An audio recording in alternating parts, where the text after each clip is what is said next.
ఒక 4 నుంచి 6 సార్లు హోల్ వీట్ గ్రెయిన్స్ తినొచ్చు. అంటే రైస్ తగ్గించండి. హోల్ వీట్ అంటే ఏంటి? మన జొన్నలు, సజ్జలు, కొర్రలు, గోధుమలు ఇవన్నీ మీరు ఇంక్లూడ్ చేయగలిగితే చాలా మంచిది. రైస్ ఒక్కటి తగ్గించగలిగితే బాగుంటుంది.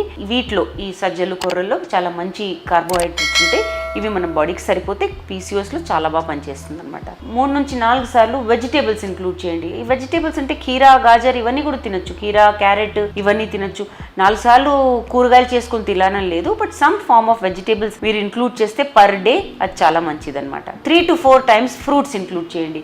కొన్ని ఒక బౌల్లోనే మిక్స్డ్ ఫ్రూట్స్ వేసుకోండి. ఒక బౌల్లోనే ఒక మ్యాంగో తినండి, లేకపోతే ఒక చిన్న 4 ముక్కలు యాపిల్ తినండి. But 3 to 4 times per day fruits తినగలిగితే ఈ డయట్లో చాలా మంచిది అనమాట. సపోజ్ మీకు మరీ ఐస్ క్రీమ్ అవన్నీ మరీ మీకు తినాలనిపిస్తుంటే ఒక 2 servings పర్ వీక్ లో ఫ్యాట్ మిల్క్ తో చేసిన ఐస్ క్రీమ్స్ తినొచ్చు.